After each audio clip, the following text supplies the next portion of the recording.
My channel Alien Tech Champion. If you have not like and subscribe the channel, please like and subscribe the channel. Today I am going to talk about how if your phone is getting slow once you enrolling your devices into Microsoft Endpoint Manager, right? So maybe most of the you have seen that if you enrolling any Android enterprise devices into the Microsoft Intune, you may see, or maybe your customer or maybe your end users may report that phones are getting slow, right? So actually it's no I mean, and especially for actually users reported, right, that they are not happy with the performance of the Android devices, right? So especially while accessing the Microsoft applications, right? So uh, maybe some of the technical guys, being a technical guy, you may assume that particular phone models may be slow, or but we have seen even the higher end phone reported the same behavior, right? So actually this troubleshooting is not easy, as you all know, for right, for like debugging the or through the ADB. It's actually its performance issue, right? So we will see how actually how you can optimize your phone. So as you all know, right, so I have I can show you the device screen, right? So to any let me connect my phone first. So for that, I am on my devices. I have to go to the um, developer options, right? And here I have to go to settings. If you have Android phone, you can go to the settings.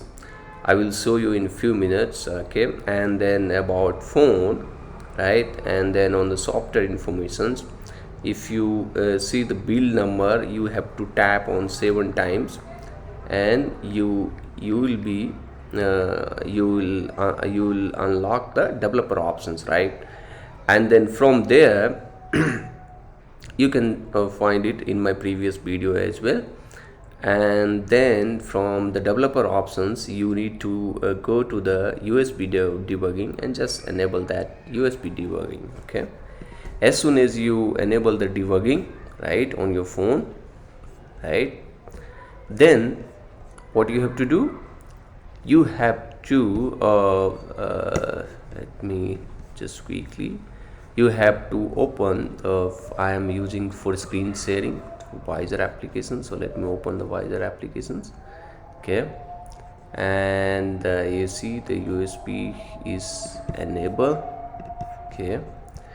I just broadcast my devices so that you can see it, okay? You can see my device, right? I just enable, okay?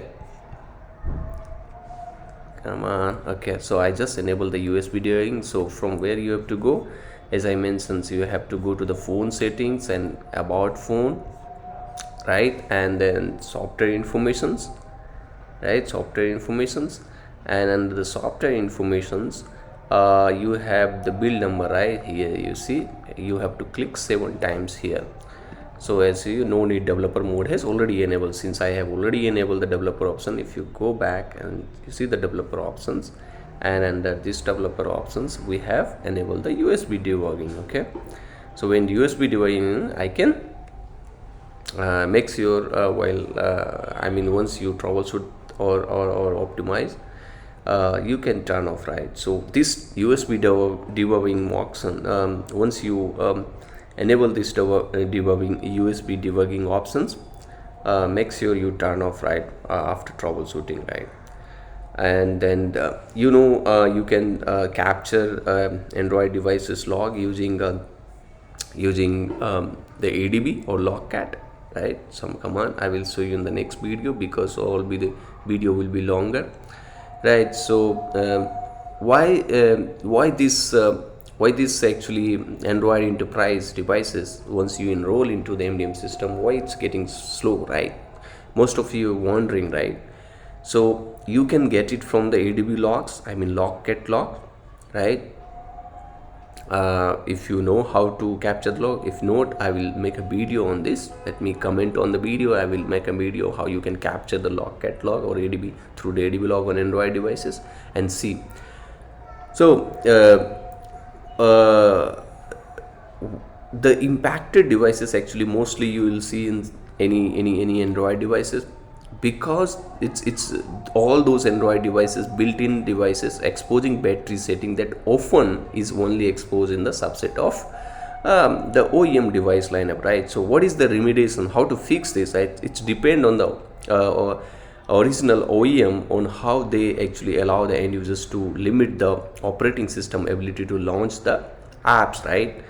So each devices may expose the different setting to this. In this case, actually I am gonna show you how you can optimize, how you can select the required background activity for all these Microsoft applications, especially for Microsoft Outlook most probably. So you need to configure how the battery optimization, right? So from where you have to go, so as you know, you have to go to your phone settings. So you see the phone settings, and then just click on apps. Okay, on the apps, just you can select any Microsoft applications, right? You see the company portal here, right? So you can click on the company portal and you see battery, right? Click on the battery, and then here you will see unrestricted, optimize, or restricted. What does it mean? What does it mean? The all three: restricted, optimize, or unrestricted. Unrestricted. So unrestricted means allow these applications to use the battery in the background, right, without restriction. This may reduce your battery. So if you select unrestricted, this will reduce the battery days. So this is not recommended. You want to optimize, right? So you can optimize based on your usage of this app. Recommended for most applications. So you can optimize this, but if you want to restrict this, it will restrict the background app uses in the running. The app may not work as expected. This notification may be delayed.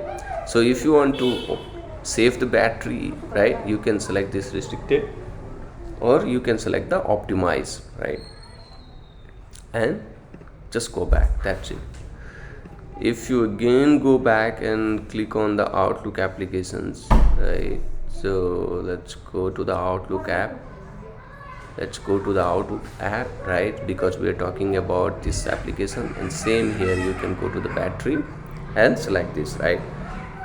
This is Android 12, so I'm showing those options. If you are running on below Android 12, you will see the other options, right? So like you will see allow background activity as soon as click on the battery, and then you will see the optimized battery uses. You can switch off, right?